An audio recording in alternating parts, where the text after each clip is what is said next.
اللہ الرحمن الرحیم۔ سامعین کرام، ایک بار پھر نئی معلوماتی ویڈیو لے کے آپ کے پاس حاضر ہوئے ہیں۔ دعا ہے اللہ کریم آپ سب کو دین و دنیا کی بھلائی نصیب فرمائے۔ سامعین کرام، اس امت پر نبی پاک صلی اللہ علیہ وسلم کے بعد جو سب سے زیادہ اس امت پر احسانات ہیں وہ نبی پاک صلی اللہ علیہ وسلم کے پیارے پیارے صحابہ کرام علیہم رضوان کے ہیں۔ اگر آج ہم تک دین پہنچا ہے تو یہ صحابہ کرام علیہم رضوان کی قربانیوں، آپ کی کرامات سے اور آپ کی انتھک کوششوں کی وجہ سے ہم تک دین پہنچا ہے۔ تو اس وقت آج ہماری اس امت میں بہت سے ایسے لوگ گمراہ کن عقائد اور صحابہ کرام کے بارے میں بکواسات کرتے ہیں۔ انہی میں سے ایک شخص مرزا انجینئر ہے جو آئے دن کسی نہ کسی صحابہ کرام علیہ رضوان کے بارے میں بکواسات کرتا رہتا ہے۔ آج ہم جس موضوع کا آپ کے پاس لے کے آئے ہیں وہ حضرت عبداللہ بن زبیر رضی اللہ تعالی عنہ، نواسہ ابو بکر صدیق بھی ہیں، اور حضرت زبیر بن عوام جو کہ عشرہ مبشرہ کے صحابی ہیں، ان کے صاحبزادے بھی ہیں۔ اور ایک وقت تھا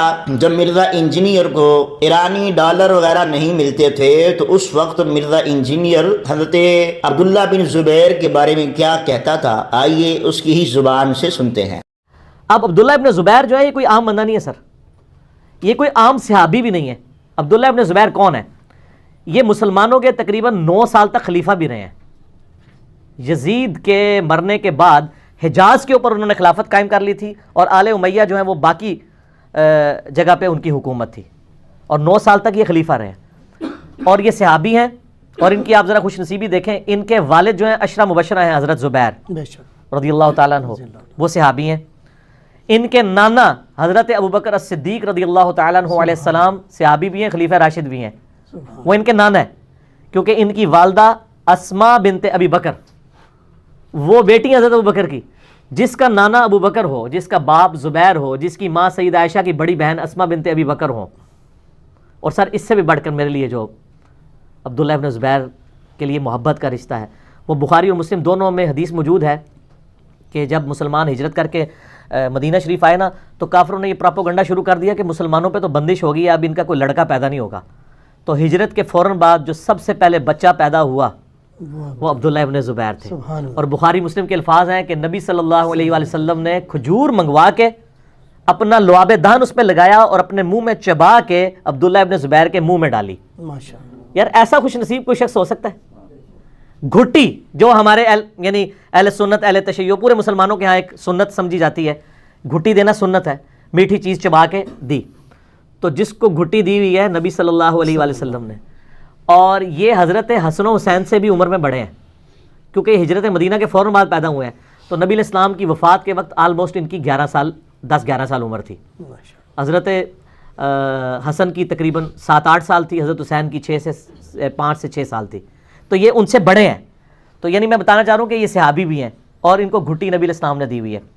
پھر آپ صحیح مسلم میں جا کر دیکھیں تو نبی علیہ السلام کی جو نماز کے طریقے کے اوپر کئی احادیث کے راوی عبداللہ ابن زبیر ہیں۔ جی تو سامعین و ناظرین، یہ اس وقت کی بات تھی جب مرزا انجینئر کو ایرانی پیسہ نہیں ملتا تھا۔ یہ اس وقت کی بات تھی جب مرزا انجینئر ابھی صحیح عقیدہ بیان کر رہا تھا صحابہ کرام کے بارے میں۔ جب سے اس کو ایرانی ڈالر، ایرانی ریال ملنا شروع ہوئے تو یہ جناب آہستہ آہستہ بلی تھیلے سے باہر آئی اور اس نے اپنا زہر اگلنا شروع کر دیا۔ صحابہ کرام علیہ رضوان کے بارے میں طرح طرح کی بکواسات کی۔ بالخصوص آج کے موضوع میں جس میں شخصیت کا انتخاب کیا ہے وہ حضرت عبداللہ بن زبیر ہیں۔ آپ نے سنا مرزا انجینئر کی زبانی سے حضرت سیدنا عبداللہ بن زبیر یہ مسلمانوں کے خلیفہ بھی رہ چکے ہیں، 9 سال انہوں نے خلافت بھی کی ہے حجاز کے علاقہ کے اندر۔ اور دیکھیں کس طرح اس مرزا انجینئر نے حضرت سیدنا عبداللہ بن زبیر کی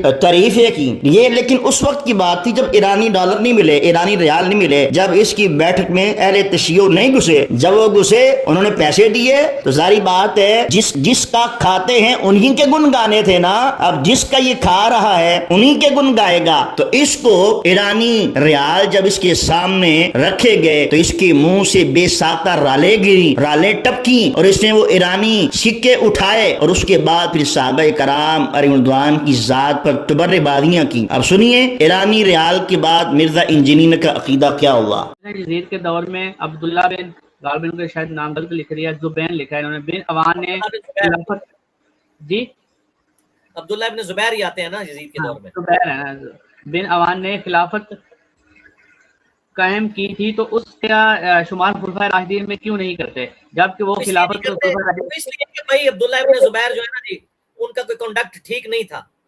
سب سے زیادہ تو ہمیں ان سے اختلاف یہ ہے کہ انہوں نے جنگ جمل میں ساری پھونکے مار کے سیدہ عائشہ کو نعوذ باللہ گھیر گھار کے، چونکہ یہ بھانجا بھی لگتے تھے تو یہ حضرت علی کے خلاف لڑانے والا یہی بندہ تھا عبداللہ ابن زبیر. تو شروع سے ان کا کنڈکٹ کوئی اتنا اچھا نہیں تھا. ہم صحابی ہونے کی وجہ سے ان کا احترام کرتے ہیں لیکن ان کا کنڈکٹ کوئی اتنا اچھا نہیں تھا، اور اپنے دور حکومت میں بھی کوئی ساری چیزیں ان کی پازیٹیو نہیں تھی. خلیفہ راشد کی بالکل نہیں ہے. جی تو سامعین و ناظرین، آپ نے سماعت کیا کہ مرزا انجینئر نے کس طرح حضرت عبداللہ بن زبیر رضی اللہ تعالیٰ عنہ کی بے ادبیاں اور گستاخیاں کی ہیں. جو شخص صحابہ کرام علیہم رضوان کی شان اقدس میں گستاخی کرتا ہے، ایسے شخص پر کفر کا فتویٰ ہے. یہ میں نہیں کہہ رہا بلکہ علماء دین اس معاملے میں اپنی ایک رائے رکھتے ہیں، اور ان کے علاوہ بقیہ صحابہ کرام رضوان کی گستاخی کرنے والا شخص ملعون ہے، سخت ضلالت اور گمراہی کا مرتکب ہے. نہیں، صحابہ کرام علیہم رضوان کو معاذ اللہ کافر کہنے والا خود کافر ہے، اس لیے کہ نبی اکرم صلی اللہ علیہ وسلم اور بعد کی امت کے درمیان سب سے پہلا واسطہ صحابہ کرام علیہم رضوان کا ہے. آپ صلی اللہ علیہ وسلم کی کتاب، آپ کی نبوت، آپ کے لائے ہوئے دین کی ایک ایک چیز ہمیں اس جماعت صحابہ کے ذریعے ملی. اگر کوئی بدبخت صحابہ کرام علیہم رضوان کو ہی معاذ اللہ کافر ٹھہرا دے یا دین کی کوئی چیز بھی لائق اعتماد نہیں رہے گی، لہذا ایسے شخص کا دین و ایمان بھی باقی نہیں رہے گا. ایسے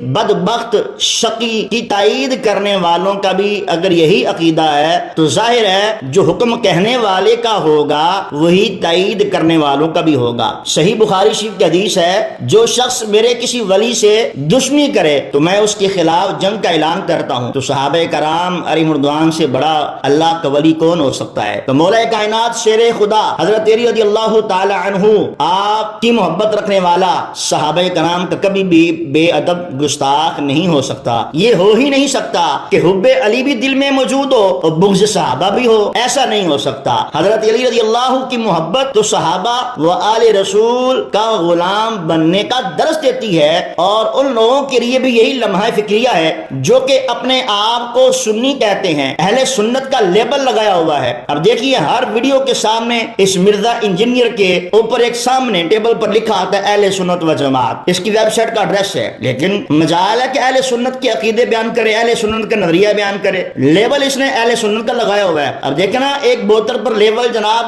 آب زمزم کا لگا دو، اندر چاہے شراب بھر دو، کسی کو کیا پتا ہے. اس بندے نے لیبل اہل سنت کا لگا کے اور جناب اندر اس نے روافظ جمع کیا ہوا ہے، اہل تشیعوں کو پروموٹ کر رہا ہے، اہل تشیعوں کے معاملات کو سنیوں کو سکھا رہا ہے. اور سنی بھی ایسے جناب بھولے بالے، انہیں پتہ ہی نہیں ہمیں کون سا بندہ اللہ اس کے رسول کے قریب کر رہا ہے، صحابہ کرام کی محبت کا درس دے رہا ہے، کون سا بندہ ہمیں اللہ اس کے رسول سے غافل کر رہا ہے، اللہ اس کے رسول کا بے ادب بنا رہا ہے، صحابہ کرام کی گستاخیوں پر آمادہ کر رہا ہے. بس او جی انجینئر صاحب آ گئے. او اللہ کے بندے، یہ ایک نتیجہ ہے بغیر کسی صحیح مستند عالم دین کے درس و بیان دینے کا. مرزا صاحب ایک بھی آپ مدرسے کی شن دکھائیں، آئے روز مدرسے جو کہ دین کے ادارے ہیں، جو کہ قرآن و سنت کے ادارے ہیں، حالانکہ یہ مدرسوں کے بارے میں، مسجدوں کے بارے میں زہر اگلتا رہتا ہے. کہتے ہیں دکھاؤ، میں کو فرقہ لانچ کیتا ہے تو میری کو مسجد وہاؤ، میرا کو مدرسہ وہاؤ. تو بھائی یہی تو بات ہم آپ کو بتا رہے ہیں کہ جو مسجد و مدرسے کا